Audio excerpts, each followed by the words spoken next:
Before we go into insects, let's ask a more basic question. What counts as food? What is edible? Are rocks edible? Is metal edible?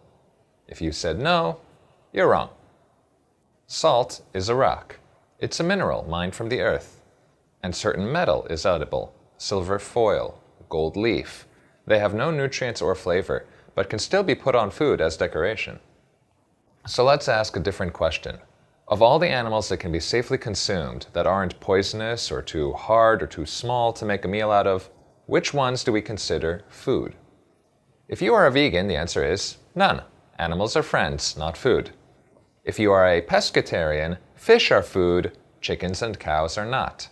Depending on your culture, you may have certain views about certain animals that aren't shared by others. Hindus and certain Buddhists will avoid beef, but certain Tibetan Buddhists do not. Both Judaism and Islam prohibit eating pork, but Judaism also prohibits shellfish. These animals are all edible, but eating them in certain cultures is taboo. There are many other unwritten restrictions on food. Consider birds. Chicken, duck, goose, and quail are all edible and widely eaten. Yet what about parrot, seagull, crow, falcon? They are eaten almost nowhere. Technically, there is nothing wrong with meat from these birds. It is edible. Yet we do not typically consider scavenger, predatory, and ornamental birds as food. Plus, they may not taste good. Familiarity is another factor. Food that is eaten in cultures different from your own may not sound that appealing to you. Frogs, octopus, camels, turtles. Maybe your parents cooked these for you at home. Maybe you never knew they were edible until just now. A pity.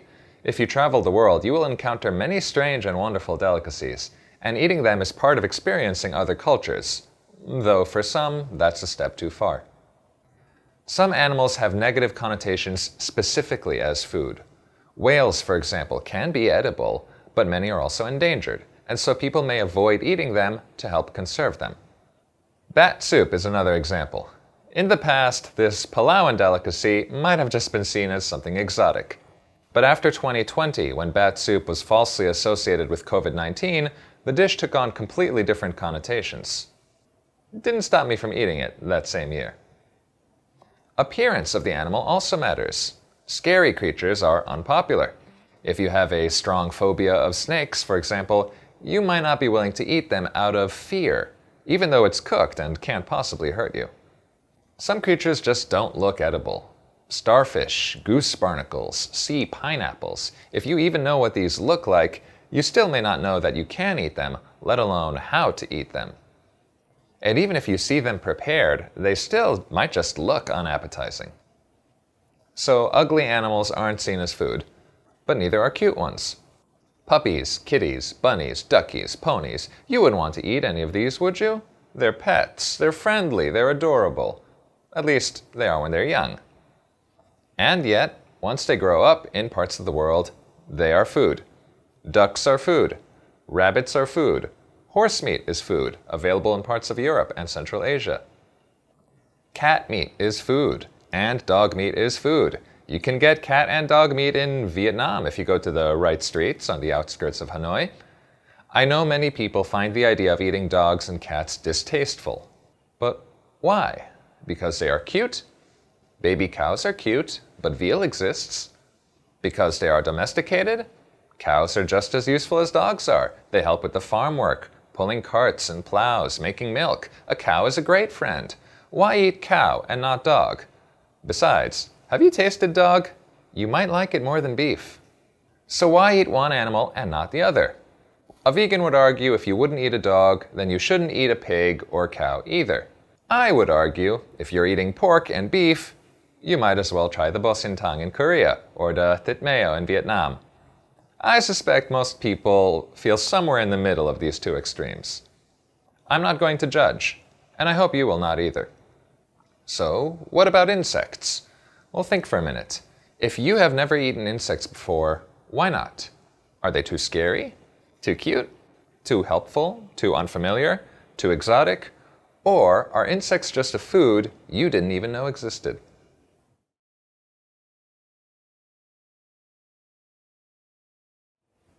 You've decided that you're going to eat an animal, say a cow.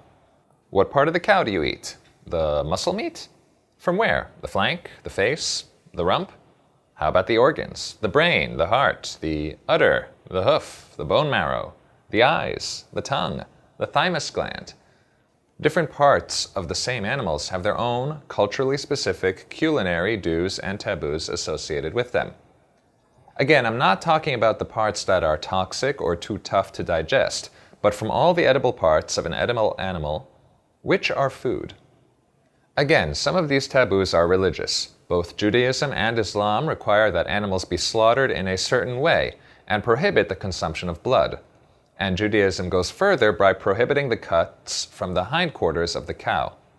Some restrictions, again, are based on historical events. Brain and spinal cord of the cow is technically edible. However, eating this nervous tissue poses a high risk of mad cow disease. After their mad cow disease outbreaks of the 80s and 90s, finding beef brain in Europe has become almost impossible, while it's still available elsewhere. Organ meat in general is more widely consumed in some parts of the world than others. There are many reasons why historically such habits developed, but they are quite deeply ingrained. In the West, chicken breasts and wings and drumsticks are prized, while in the Far East you can find chicken liver, chicken heart, chicken gizzard, chicken guts, chicken butts, all very flavorful and unique, while dry chicken breast is not seen as very desirable at all. Heads and eyes are another contentious point. A cooked chicken with the head still attached will be very off-putting to Americans who are not used to seeing it, while in East Asia, seeing a decapitated whole chicken would be unusual, as people expect birds to have heads in life and in the pot. Certain parts of animals have their own culturally specific connotations, positive or negative. Consider testicles. You may have an opinion about eating testicles, especially if you have them yourself. Maybe you feel uncomfortable eating the sexual organs of another creature. Or maybe you think eating them will make you more virile. They won't. Consider shark. Shark meat, or flake, is tasty and boneless, and has no particular meaning in most of the world. Shark fin has almost no flavor, yet Chinese culture prizes it to the point that the rest of the shark, which is perfectly edible, is often thrown away, wasting the meat, killing the shark, and devastating the marine ecosystem for nothing, leading to an increased movement to ban it for identical tasting alternatives. This idea of waste is going to come back later in the class. If you were going to kill the bull for the sirloin and the tri-tip, why not eat the rest of it? All those edible organs. What were you going to do? Throw them away? Incinerate them? Use them as pet food? It's all edible. Now if only there was a class of animals where you could eat the entire creature from top to bottom in one mouthful.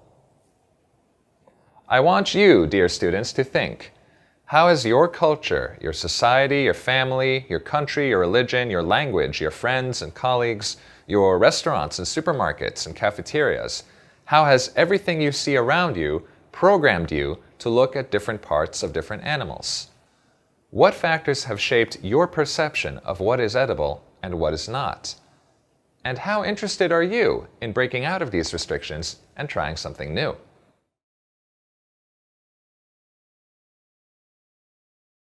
Yet another factor affecting social and cultural definitions of food is preparation. If you take all the cheapest cuts of meat and organs of a pig and place them raw and bloody on a plate, most people will not eat it. Cook them properly, and some more cultures will accept it. Grind everything up into a fine mush, mix it with spices and grains, and squeeze this paste into the intestines of a pig and boil it, and you have a sausage, which is much more widely accepted.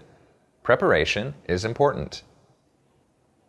Some organisms require rather elaborate preparations in order to become edible. This applies to plants as well as animals. Cassava, or manioc, a staple crop in much of the tropics, needs to be soaked, dried, and cooked in order to remove toxic cyanide from it and make it safe to eat. It looks like an innocent root vegetable, but if you do not know how to eat it, you can get very sick or even die. Sometimes knowing how a food is prepared doesn't make it sound any better. Hakarl is a notorious Icelandic dish made from poisonous Greenland shark. Its meat is full of urea, the same compound in your urine. The raw shark is gutted and allowed to ferment for several weeks, then cut and hung in the air to dry for several months. The resulting food smells like ammonia and tastes like an ultra-strong blend of fish and rotten cheese, if you can keep it in your mouth. Knowing this food exists, do insects sound so bad? The way food is prepared, cooked, and processed not only changes its flavor, but can also radically change the context in which it is eaten and the target consumers of the item. A generic fish is a great example. How do you eat a fish? Yes, you can fillet it and cook it in myriad ways, or you could eat it raw, like in sushi. You could also grind the fish meat up, so it's no longer recognizable as fish, but still clearly meat, and make something like fish cakes or fish sticks. If you grind it up further and add food coloring, then you can make something that doesn't resemble fish at all, like a narutomaki, the little white slices with pink spirals found on Japanese ramen. If you take the bones and connective tissue of the fish, grind them up, boil them up, hydrolyze them with an acid or base, then you get gelatin, which can be used in desserts and candies like marshmallows and gummy bears, or added as a stabilizer to yogurts and used to make soup dumplings. From the fish's swim bladder, you can extract isinglass, which can be used to remove the yeast particles from beer and wine in a process called fining.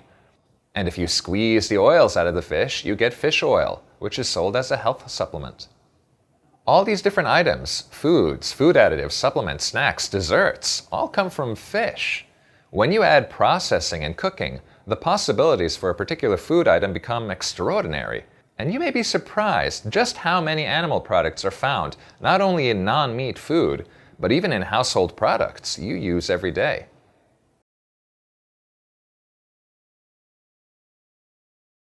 Finally, we talk about insects. But first, since not all of you are biology majors, let's actually define an insect. Insects have 3 body segments, as you may have learned in middle school: head, thorax, and abdomen. Insects also have 6 legs. Any more and it's not an insect. They are also the only invertebrates that learned how to fly. They can have wings, up to 2 pairs. Many insects undergo metamorphosis. From the egg, you get a larva, then a pupa, then an adult, like a caterpillar turning into a butterfly. Others have incomplete metamorphosis, where instead of a worm-like larva, they have a nymph stage that becomes an adult. In some insects, like dragonflies and mosquitoes, the immature stages actually live underwater, while the adults fly in the air. Let's go over the biggest orders in the class Insecta. I will be giving you the scientific name for the orders, since these are used worldwide, regardless of language, and worth knowing, though I will very rarely use any of them in this course, and you probably wouldn't see these terms on a menu. The largest group to date is the beetles, or Coleoptera, for their hardened outer wings. Another large group are the Hymenoptera, containing the wasps, the bees, and the ants. Lepidoptera includes the butterflies and moths, and the caterpillars, which are their larvae.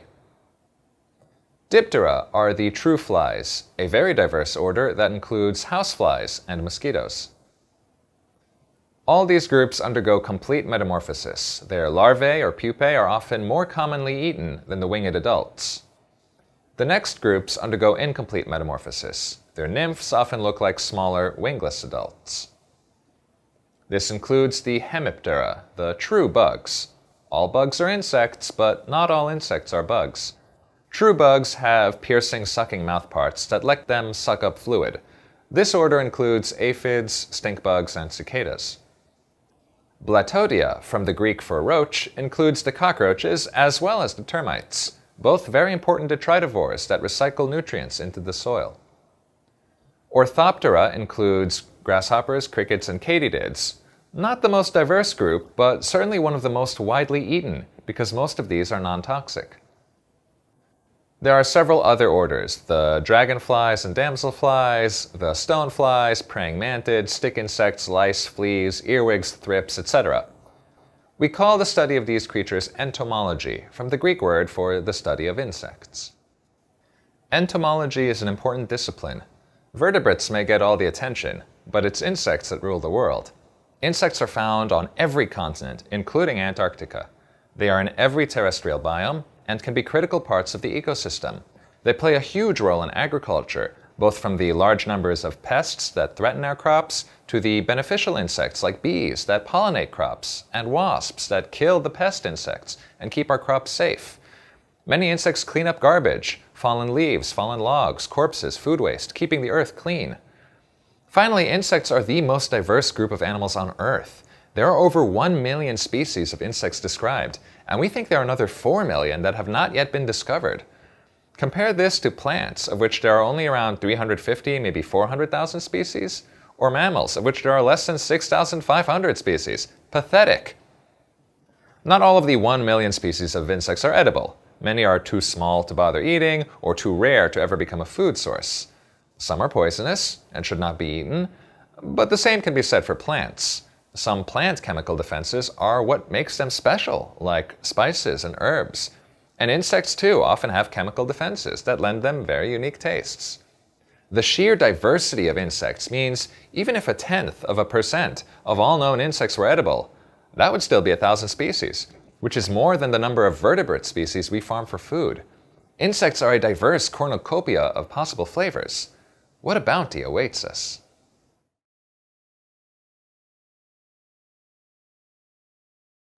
This course is called Edible Insects, but we are actually going to cover some other animals related to insects.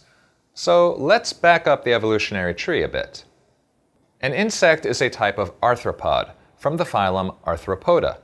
They are cold-blooded invertebrates with their skeleton on the outside.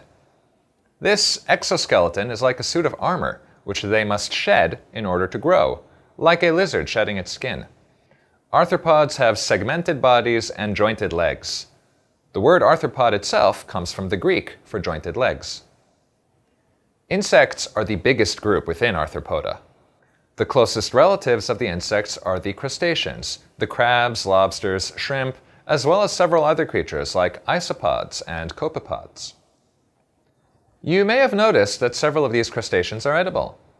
You may not have eaten insects before, but there's a good chance that you have eaten or at least heard of crustaceans served as food. Scientists today accept that insects are technically a type of crustacean. The class Insecta is located within the clade Crustacea. In other words, insects are like flying six-legged shrimp.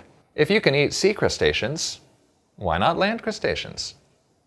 The sister group to this Pancrustacea is the Myriapoda, the multi-legged creatures. This includes centipedes, which are venomous predators with one pair of legs per segment, and the millipedes, which are herbivores or scavengers with 2 pairs of legs per segment. Again, more than 6 legs, not an insect. These groups are not as diverse as the others and not that important culinarily, but edible myriapods do exist. Finally, the chelicerates, a group that includes horseshoe crabs, edible, as well as the more familiar arachnids. Arachnids typically have 8 eggs and 2 body segments, and this group includes spiders, scorpions, mites, and ticks. They may have venomous fangs or stingers, or they may be perfectly harmless. And before you ask, yes, they are edible, and we will discuss some of these in class, but if you are arachnophobic, do not worry. I will not include any photos of edible spiders in this lecture. You can look those up yourself. The technical term for eating insects is entomophagy, yet like entomology, the term is often used when discussing arachnids and myriapods, but not non-insect crustaceans. Evolutionarily, this does not make sense, but culturally, we seem to lump the creepy crawlies that live on the ground together in a separate category from the creepy crawlies that swim in the sea. Note too that non-arthropod creatures like worms and snails will not be covered in this class, though much of what we teach here could still apply to them. For example, why are snails and slugs rarely eaten, while oysters and clams and squid are prized, when all of these organisms are closely related mollusks? In general, there's a movement away from the term entomophagy to describe humans eating insects because it doesn't match the way we describe eating other foods. Is eating fish ichthyophagy? Is eating chicken or quail ornithophagy, phasianophagy, galliformophagy?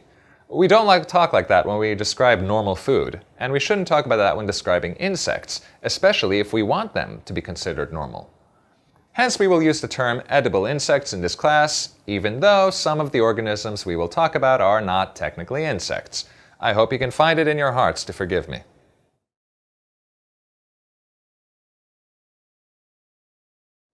As we've discussed so far, the reasons why some animals are seen as food and others are not isn't always based on biology or even flavor. Culture is a huge driver in what you see as food, in ways we will delve into deeper across this course. But cultures can change. If you were to think of parts of the world where insect eating is widely practiced, you are probably not going to think of Europe. And yet, historically, insects were part of Europe's diet. Where did they go? That was the question posed in 1885 by Vincent M. Holt in his manifesto, Why Not Eat Insects? It's very short, available online for free, and I encourage you to read it. By the time Holt was writing, there was already a long-existing and deep-rooted public prejudice in England about eating insects. They were seen as loathsome creatures. Yet Holt disagrees, pointing out that in many cases insects should be seen as more appetizing and less loathsome than the animals people were already eating. Oysters, for example, are hideously ugly and often swallowed raw. Anyone engaging in such a practice should not turn up his nose at the thought of eating cooked larvae. Holt writes that carnivores, scavengers, and animals that feed on the dead or putrid flesh are usually not considered food. This includes cats and dogs and foxes. And yet, lobsters, eels, could defy scripture and embrace bacon. Then why not embrace herbivorous animals like grasshoppers that have a clean, fresh vegetable diet, no different from that of a cow? Why are dirty pigs seen as clean and clean crickets seen as dirty? Class gentlemen by example to overcome. He writes that if the poor could collect pests from farmers' crops, it would not only help the farmer, but also provide the poor with a tasty and nutritious snack. Or the farmers could just eat the pests themselves. Even the wealthy should be eating insects, if only because it is fashionable to try new foods. Citing an exhibition of a Chinese restaurant, which at the time was a unique experience, he remarks that many of these Chinese foods, like bird nest or cuttlefish, were seen as appealing to the upper class by their very nature of being exotic. And yet the British will not eat the relatives of these creatures when harvested at home. If an enterprising chef were to prepare insects as a fashionable food, would not the rich flock to them? Why did Europeans abandon edible insects? Holt believes it was, no doubt, to the fact of their being no longer familiar as medicines. There was a time when insects were included in folk remedies. Pill bugs, so called because they do look like little pills, were eaten as such to relieve constipation. Centipedes for jaundice, ladybugs for measles, scarab beetles for the plague. While advancements in medicine rightfully did away with these practices, they also caused people to stop seeing insects as something you can swallow, as food or medication. Racism and classism may also play a role, though Holt argues this was after the fact. While some people would object to eating the foods of the uncivilized races, Holt dismisses this as hypocrisy. The English have no problem eating other foreign foods like potato from the Americas or curry from India. So why not eat insects? He also notes that the food that Europeans eat, like pig and raw oysters, would to other people be seen as unclean compared to properly cooked locusts and palm grubs. The civilized English are by no means the ones with the cleanest diet. Insects are eaten all over the world, by people of all cultures and from across time. The ancient Greeks, he notes, enjoyed eating cicadas, even if modern Greeks do not. European culture venerates their ancients, so why have they stopped eating like them? Holt ends his book with examples of how to prepare insects from around the world, including reports from some of the most respected philosophers and thinkers of his time. He provides helpful tips on how to collect edible arthropods and cook them, and even provides a menu. While times and definitions of political correctness have changed since then, Holt's writing was ahead of his time, and many of the points in his avant-garde manifesto are still true today.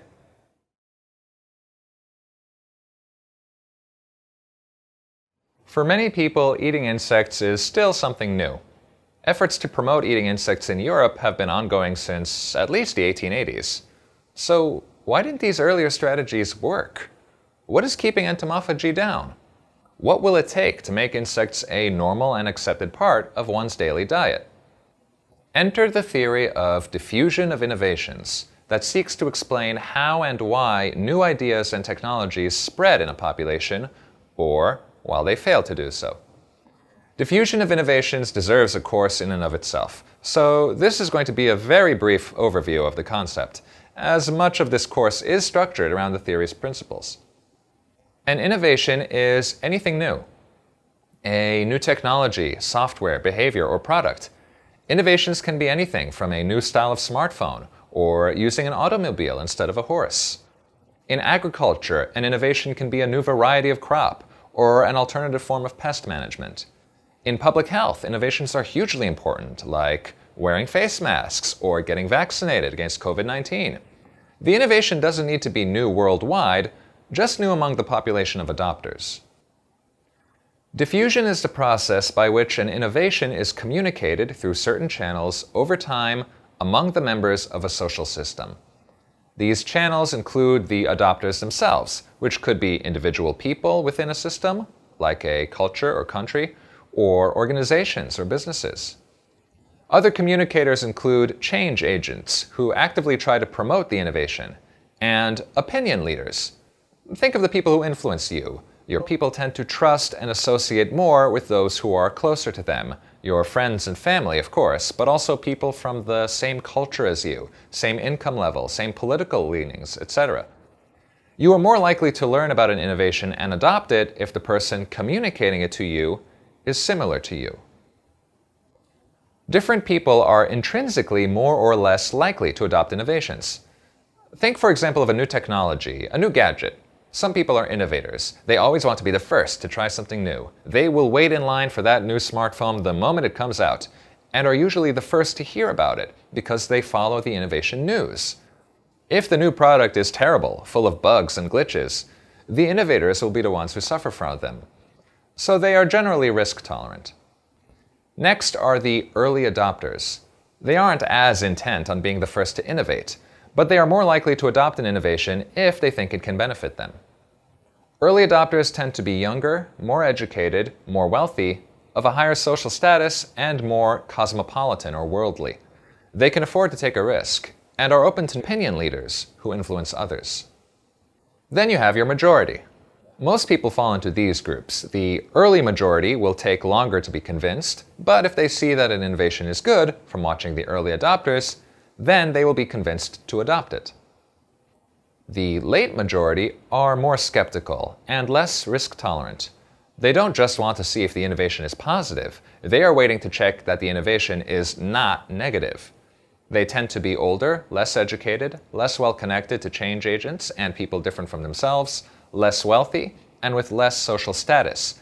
They can't afford to take risks, and are less interested in change. The final group are the less concerned with preserving traditions than moving forward. Typically, laggards only adopt an innovation when not doing so becomes impossible. When society moved from VHS tapes to DVDs to digital streaming and old technologies became obsolete, many people who still preferred the old machines would find themselves left behind and had to change. You can probably figure out where in these adopter categories you belong. For innovations regarding food, ask yourself, how likely are you to try new foods? If you are an adventurous eater, the novelty of the food item is itself a reason to try it. You want to try everything, even if it might not taste good. On the other end of the spectrum are the picky eaters, the food neophobes. If you never tried it before, you don't want to try it. You know what you like, and you are happy eating the same thing every day, forever. The majority of people are somewhere in the middle.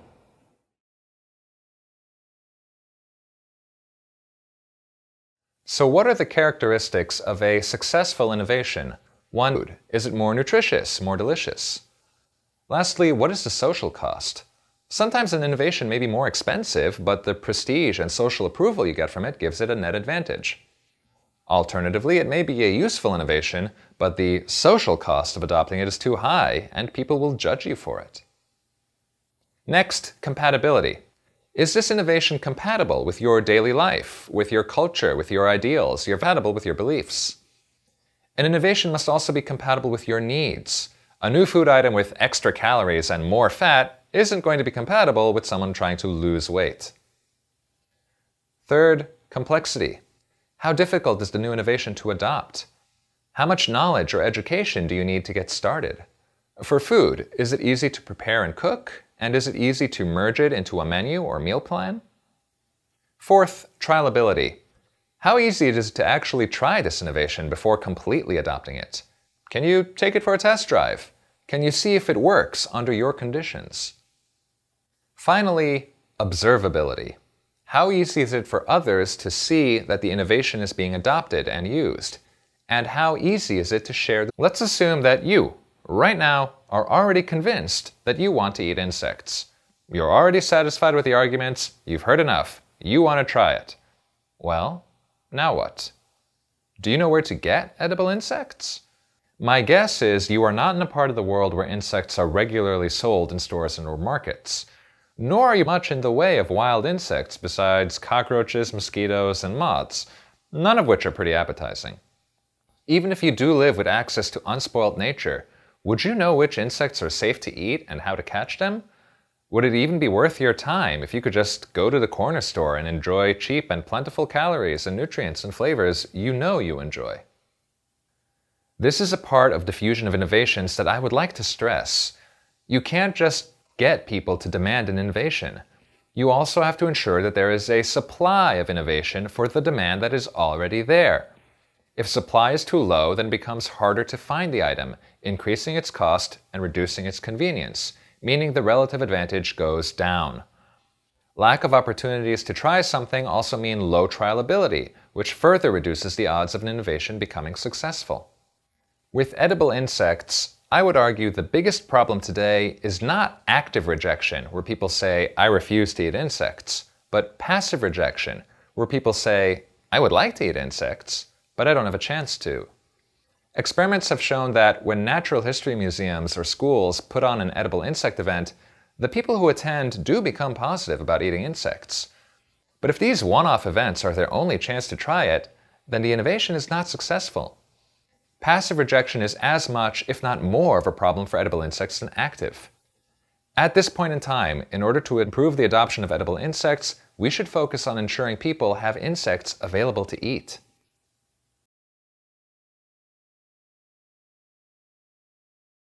Let's talk about compatibility.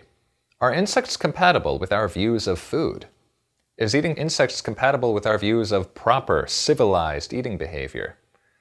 It's illustrative to compare edible insects to edible crustaceans. Why are crabs and shrimp and lobsters seen as food, but insects are not? Well, imagine you ordered a salad, and amongst the raw vegetables you find a raw caterpillar. What would you think? Would you assume the caterpillar is an ingredient in your lettuce and Lepidoptera salad? Not likely. At best, you will take it as a sign that the vegetables were fresh and pesticide-free, and you'll move the caterpillar to the side and then eat the rest of the meal. At worst, you will lose your appetite entirely. The caterpillar to you is seen as a contamination, a defect, something that doesn't belong there and which spoils the whole food item by its presence. It was a pest in the garden, and it's a pest in the dining room. If instead of a caterpillar you saw a cockroach, the chance of you reacting negatively would be even higher, because cockroaches are so strongly associated with being pests of a dirty home. Now what if instead you ordered a salad and saw a live lobster on it? I suspect the most common reaction would be confusion. How did this get here? In our society, crabs, lobsters, and shrimp don't have this association with being pests because they usually aren't. They're undersea. Out of sight, out of mind. The same goes for, say, a goat versus a rat or a dog. Goats we mostly associate with food, as meat or milk or other products, while rats we associate with filth and disease, and dogs with the phrase man's best friend. All these animals are edible, but some have strong associations with food and little else, while others have such strong positive or negative non-food associations that we find it hard to associate them with anything else. Insects thus start the quest to be seen as food with a severe handicap. We already associate them not just as pests, but as pests of our food that make it worse, not better. Insects are an unavoidable contaminant. They're in our crops, they are in the harvested food, they are in the packaged food, and they are in our kitchens. So many possible ways they can reach your plate unintentionally. Consider the Food Defect Action Levels, a document from the U.S. Food and Drug Administration that lists the maximum level of unavoidable contaminants in a food before it can no longer be sold in the U.S. You may have seen these lists online, but probably misinterpreted them. For example, the action level for chocolate is 60 or more insect fragments per 100 grams. That doesn't mean that every bar of chocolate you eat has 60 fragments of insects in it, not at all. It means that any bar that does have that many cannot be sold in the US. The majority will have far fewer insect fragments than that, and these insect fragments are explicitly noted as posing no inherent hazard to health, but simply being a problem for aesthetic reasons. Nonetheless, the fact that these levels exist, and the fact that people enjoy sharing misinterpreted lines from these levels on social media, saying every can of juice has at least 5 fly eggs, ew, that shows how incompatible insects are with our view of food. They are seen as a defect, not a feature.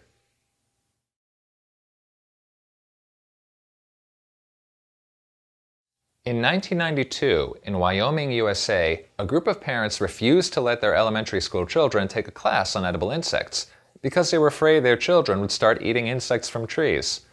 That same year, parents in Ottawa, Canada, demanded an investigation of a class on edible earthworms, saying they were afraid the children would start eating other animals like rats. This moral panic about teaching edible insects is an example of lack of compatibility.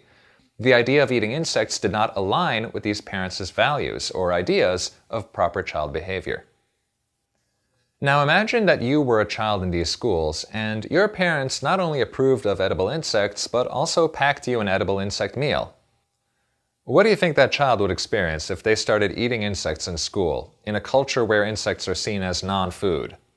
The child would be bullied mercilessly. They'd forever be labeled the bug boy or bug girl, the weirdo who will eat anything. Alternatively, if they were one of the popular kids or perhaps a young social media influencer, then they may be the start of a trend, and soon all the kids are asking their parents for insect foods, causing those parents to complain and ostracize the pro-insect child's parents. When the entomophagous parents invite the other kids to their child's birthday party, no one will come because the other parents are terrified that insects will be served there. What kids want and what parents think is best does not always overlap. These are examples of social cost, a relative disadvantage that insects have and something that must be considered regarding the adoption of food. Food plays a vital role in society: the romantic dinner date, the holiday potluck, the wedding banquet, the breaking of bread, the last meal of a condemned man. Different foods have different meanings in different contexts. And if you serve the wrong food at the wrong time, in the wrong place, to the wrong people, that can have a social cost. It's unfortunate, truly, that people may judge you for the food that you eat, but we cannot pretend that these costs don't exist.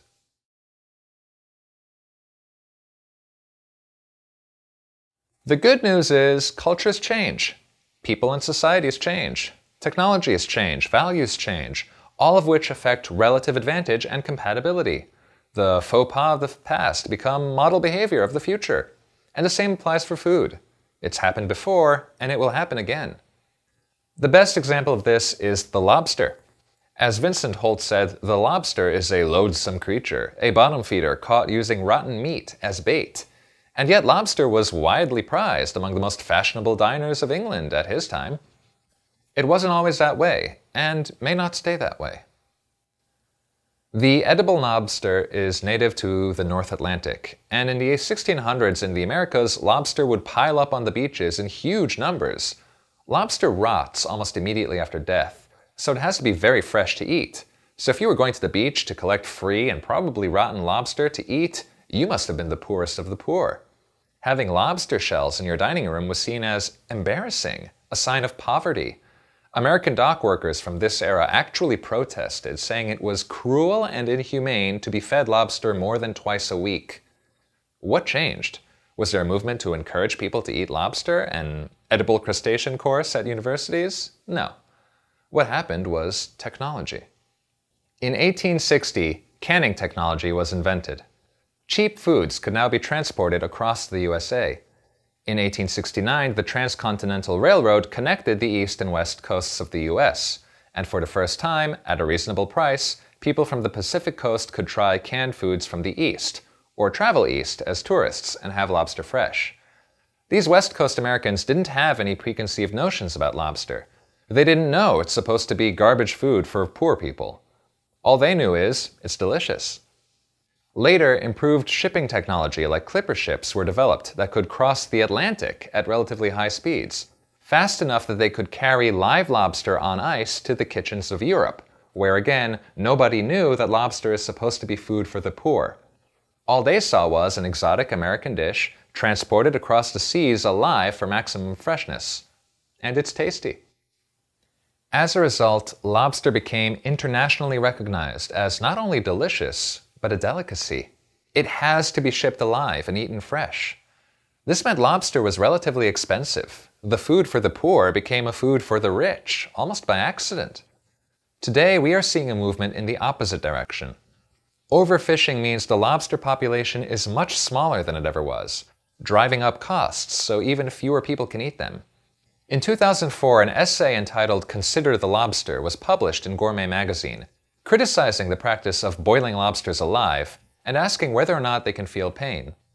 This led to animal rights activists taking on the case of the lobster and other crustaceans typically cooked alive, and a noticeable decrease in demand for these dishes. In 2021, the United Kingdom government officially included all decapod crustaceans and cephalopod mollusks like squid and octopus in the Animal Welfare Bill, after a study concluded they are sentient creatures that sense and feel pain, which could affect how they are cooked and perceived by the public. The lessons from the lobster are that demand for a food doesn't necessarily require activism or advertising. Instead, supply-side innovations can drive adoption by making the food more easily accessible and cheaper for a wider range of people. It also shows how, over the course of centuries, people's values can change, and a food can go from being loathed to loved and back to loathed again for reasons having nothing to do with its flavor. It happened to the lobster, and it may already be happening for certain insect species.